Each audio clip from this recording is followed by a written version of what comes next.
like, Stacking. No. yeah, so it's like a concept that comes from slavery, uh, where they would basically go to the markets and they'd buy slaves based on their physical attributes.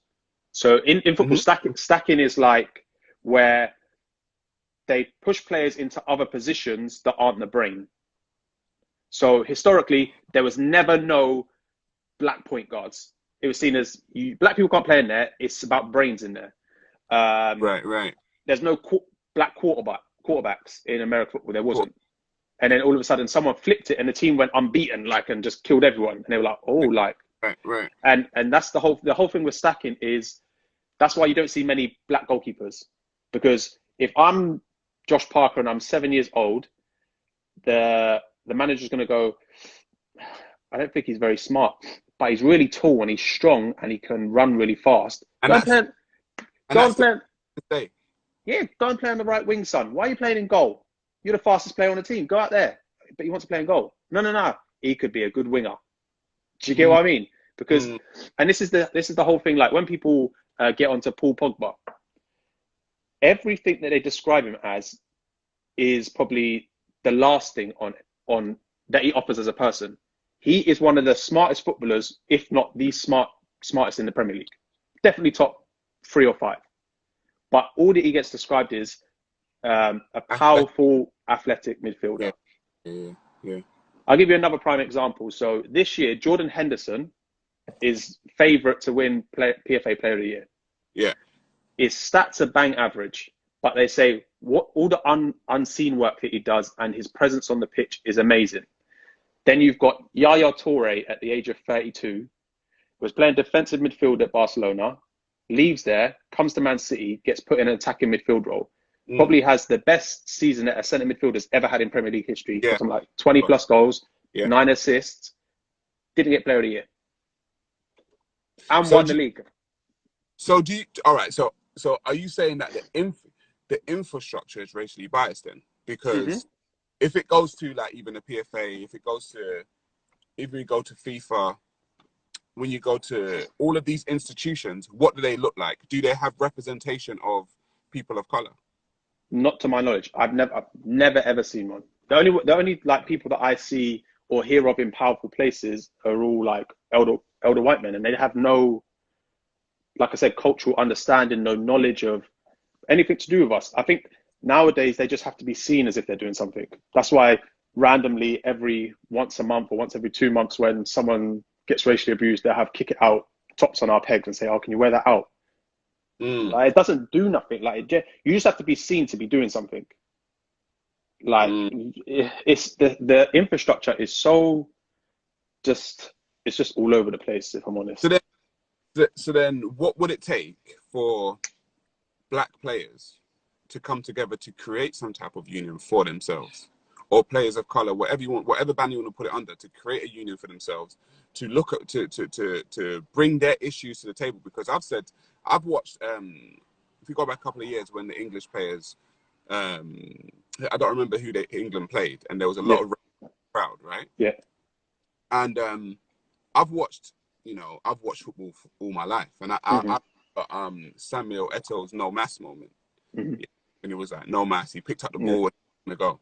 So for me, I've watched racism like in football, but what I haven't seen is just like a union or a collective movement that says, you know what, if someone in the MLS, for hmm example, is racially abused somewhere, then it should trickle down to all the black players in the Premier League, in Serie A. You know what I mean? Yeah. Like, and they should all do something. I But think.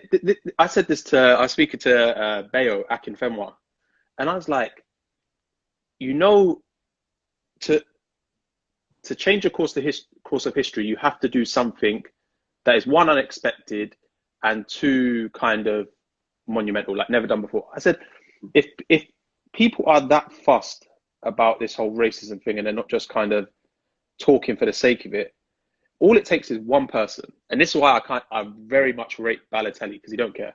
He don't Yeah. care. But Balotelli is also, you have to. This is what I find, rightly or wrongly.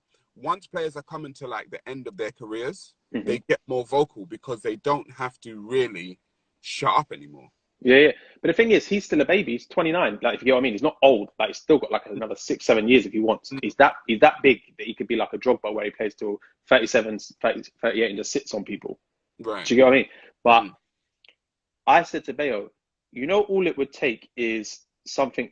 Well, it says all it would take, but someone like a Raheem Sterling to say, you know what? Until this gets put in place, I'm not stepping foot on the pitch. Are you backing me? mm. Stop Because football. black players have so much power now in the league, that I believe they should, leverage it and utilize it. I think. 100%. But this is the problem. There's no one in powerful places to kind of educate them on how to even leverage that situation. And that's my point. Mm. There's no one to kind of. Well, What's that? you know. I'm trying, but this is the thing. Like, and even this conversation could get out of hand in terms of I'm not a Raheem Sterling. I ain't got 20 million sat in my bank. Right. But this conversation could travel, and someone won't touch me. Yeah. Yeah. And I ain't got a fullback. But I did a video the other day, and I was like, what's the point in having my voice if I can't air it openly and feel the way I So feel regardless? it's potentially putting your career on the line by having this conversation. Yeah, like I'm basically putting another X by my name because people just say he's outspoken, his views are this, he's that. And I'm never going to know what's going on in so-and-so's manager's head or this club's manager's head because he don't need to tell me, just be like, it's not for me. Not for me. Mm.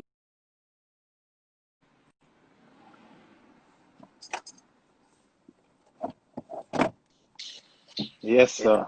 How you doing, Robert Josh, man? You good? I'm good. How are you? I'm good, man. Long time coming, bro. Yes, very long time. I'm glad to be here, honestly. It's a pleasure. Yeah. Introduce yourself to the people, man. Let them know exactly what it is that you do. I've already introduced you slightly, but I'm Joshua Parker. I play football. I played football since I left school at the age of 16. I played in England, Slovenia, Serbia, Antigua, where my father's from. I captained my country for the last 5 years. you of Antigua, yeah? Yeah. That's a big responsibility for an island, bro. It is in such a small island, but yeah, it's something that I never expected, but it's probably top of my achievements in football, to be honest. Okay. More so than anything else, yeah? Yeah, just because I run a little clothing brand and it's called Foreign, and one of the slogans on it is too foreign for here, too foreign for home, never enough for both. Because Right. here I'm seen as like kind of not from here, but when I go from there, they see me as like the English boy, even though they accept me more.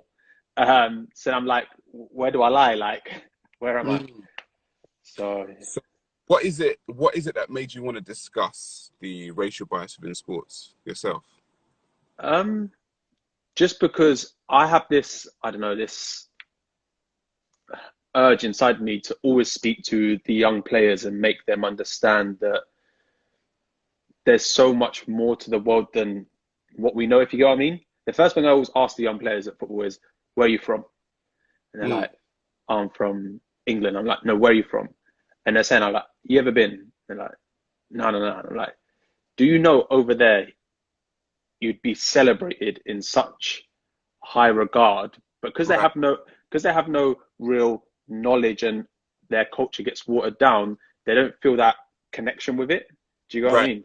Right. So then they would rather go through a 15 or 20-year career and make one appearance for England than make 50 to 100 appearances for where their parents are from or grandparents are from, Right. and potentially change someone's life and give them hope as to what they could be like.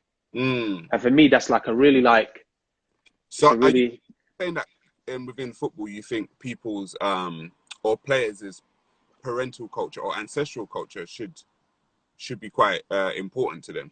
100 million%, 100 million%. Because the one quote that always sticks with me, and it came from a player that basically got me to play for Antigua. He said, go where you're celebrated, not tolerated. Mm. Is And that felt like you were tolerated in Britain? yeah, I think just black people in general are just tolerated. Like people just put up with us because they see us as other.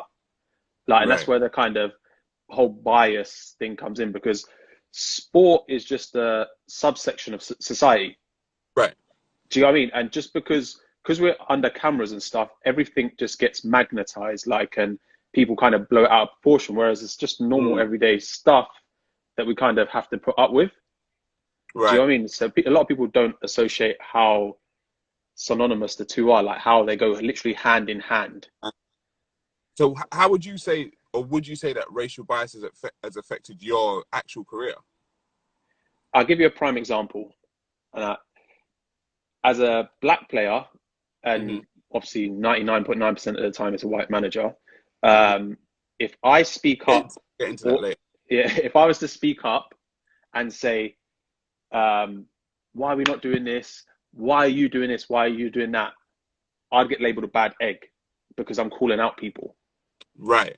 Because like if anyone who's watched the Michael Jordan documentary, he Mhm. called out people, but he could do it because he was exceptional. That's If you're right. not exceptional and you Right. call out someone, you're seen as a bad egg and too much to say for yourself as a black Right. player. Right. But then the white player comes around and he's like, "Come on, you effing, see you next Tuesdays. Let's can do this. Why are you not doing that? Why are you not that leader? You're a leader." Do Right. you get what I Right. mean? There's a difference, and that's because of the cultural lack of cultural understanding. Black player might get told off and might agree with the manager, but he might kiss his teeth. He'd be like, "Whatever, man." He'd be like, "Who are you fucking kissing your teeth at?" And then you get the white, like, but the manager won't understand that. He'll just be like, "You're rude. You're this. You're that." And then Right. the white player might go, "Oh, f off, gaffer." Like, and it's seen as, "Oh, like you're just passionate. Like you're just wearing your heart on your sleeve." Yeah. Yeah. Yeah. Do you know what I mean? So So it's people like in sports, like there's a cultural what, like wall between players.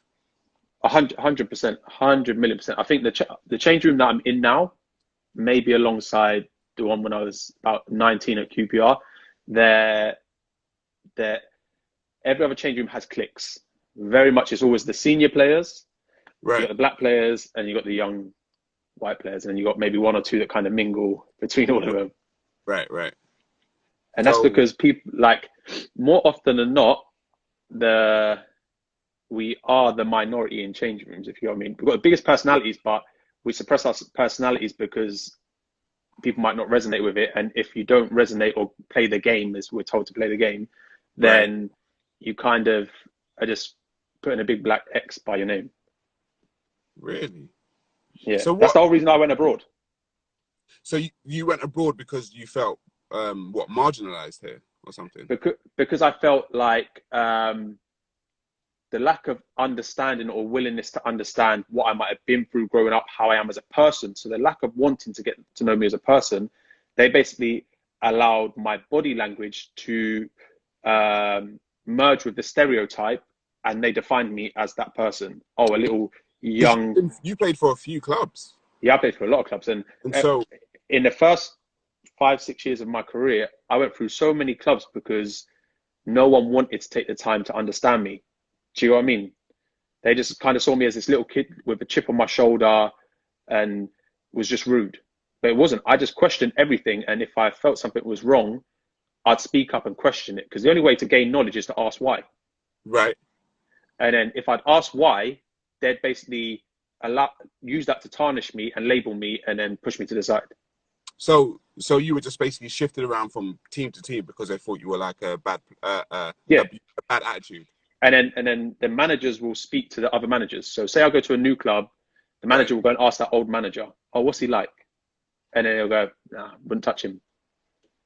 But then It's, what was your performance like? Was your performance good enough to be on the field? oh yeah, my performance. Obviously, we all go through dips in performance, but I Yeah. always gave 100%. I don't do like 50%. I don't do sacking it off like or just Right. giving up. I'm very much. I enjoy hard work. Hmm. I enjoy being in uncomfortable situations because I think I thrive in them. But Right. then there's a difference between putting yourself in an uncomfortable situation or someone putting you in that position where the power is being taken out of your hands. Mm. Do you know what I mean? So like, Oh, sorry, sorry, go sorry, on. sorry. No, no, no, no, go, go. No, because obviously there's been a big campaign, yeah, Yeah, for decades about kick racism out of football. yeah. How effective do you think that campaign has been? I couldn't tell you what they've done. Really? I couldn't. Like maybe they have. That's just me. Like all the time I played in England, I don't know what they've done. All I've ever seen is a couple of t-shirts that we have to wear. Mm, Do you know what I mean? Like that's all I've ever seen. I've never heard of Kick It Out doing something. They kind of speak on behalf of people, to my knowledge. But right. I can speak for myself. Do you feel like the black players in England should have some kind of union or some 100%, body? 100 million%. The whole thing is, this is where the kind of bias comes into play because black people aren't trusted enough to be decision makers. Right. So I'll give you a prime example.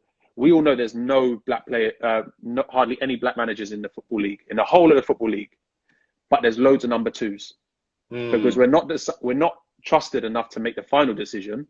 However, we're trusted enough to kind of play the support act. right. Do you get But what I mean? is that because like the actual infrastructure is not geared towards black managerial positions? I just genuinely think it's that whole bias. Like, so one of the top coaches in the whole of the UK, he literally, every manager you probably can think of, he's probably had something to do with them. There's a guy called Paul Davis, he used to play for Arsenal. Okay. He's one of the top coaches in the whole of the UK. He does all the youth teams coaching badges, Okay. he's got every qualification you think of, but never been recruited for a job to my knowledge. He's a black coach, yeah? Yeah. And he's Like and he's and who has he played alongside? Who has he he played helped? in a, so he's helped like literally everyone. Like he's the top coach like in the whole of the UK. Like he when Gaza got that job, I can't remember what team it was at. It was a low team, but basically Paul Davis fast tracked Gaza in order to get his badges so he could get the job. And in return, Gaza brought him in as his number two. Then Gaza Right. got sacked, and Paul Davis, and everyone knows about his qualifications, never even got asked about the number one job. Really? Like anyone, you could ask anyone about Paul Davis, and they'll tell you about his criteria. But it's that whole thing where you must know about the what's it called, the whole stacking thing in football. So like it's like this is where the kind of bias comes into play because black people aren't trusted enough to be decision makers. Right. So I'll give you a prime example. We all know there's no black player, hardly any black managers in the football league, in the whole of the football league, but there's loads of number twos because we're not trusted enough to make the final decision. However, we're trusted enough to kind of play the support act. Right. Do you get But what I mean? is that because like the actual infrastructure is not geared towards black managerial positions?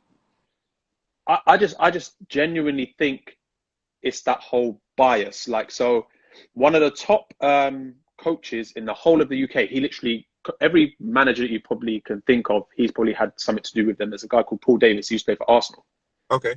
He's one of the top coaches in the whole of the UK. He does all the youth teams coaching badges, Okay. he's got every qualification you think of, but never been recruited for a job to my knowledge. He's a black coach, yeah? Yeah.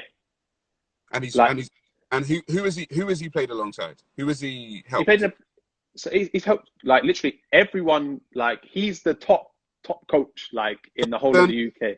Like he when Gaza got that job, I can't remember what team it was at. It was a low team, but basically Paul Davis fast tracked Gaza in order to get his badges so he could get the job. And in return, Gaza brought him in as his number two. Then Gaza Right. got sacked, and Paul Davis, and everyone knows about his qualifications, never even got asked about the number one job. Really? Like anyone, you can ask anyone about Paul Davis, and they'll tell you about his criteria. But it's that whole thing where you must know about the what's it called, the so one of the top coaches in the whole of the UK, he literally, every manager you probably can think of, he's probably had something to do with them. There's a guy called Paul Davis, he used to play for Arsenal. Okay. He's one of the top coaches in the whole of the UK. He does all the youth teams coaching badges, Okay. he's got every qualification you think of, but never been recruited for a job to my knowledge. He's a black coach, yeah. Yeah, And he's like and he's and who has he played alongside? Who has he he played helped? in a, so he's helped like literally everyone. Like he's the top coach like in the whole of the UK. Like he when Gaza got that job, I can't remember what team it was at. It was a low team, but basically Paul Davis fast tracked Gaza in order to get his badges so he could get the job, and in return Gaza brought him in as his number 2. Then Gaza got sacked, and Paul Davis, and everyone knows about his qualifications, never even got asked about the number 1 job. So one of the top coaches in the whole of the UK, he literally, every manager that you probably can think of, he's probably had something to do with them. There's a guy called Paul Davis, he used to play for Arsenal. Okay. He's one of the top coaches in the whole of UK. He does all the youth teams coaching badges, he's got every qualification you think of, but never been recruited for a job to my knowledge. He's a black coach, yeah. Yeah. And who has he played alongside? Who has he helped? He's helped like literally everyone. Like he's the top coach like in the whole of the UK. Like he when Gaza got that job, I can't remember what team it was at. It was a low team, but basically Paul Davis fast tracked Gaza in order to get his badges so he could get the job, and in return Gaza brought him in as his number 2. Then Gaza got sacked, and Paul Davis, and everyone knows about his qualifications, never even got asked about the number 1 job. Really? Kind of bias comes into play because black people aren't trusted enough to be decision makers. Right. So I'll give you a prime example. We all know there's no black player, hardly any black managers in the football league, in the whole of the football league, but there's loads of number 2s because we're not trusted enough to make the final decision. However, we're trusted enough to kind of play the support act. Right.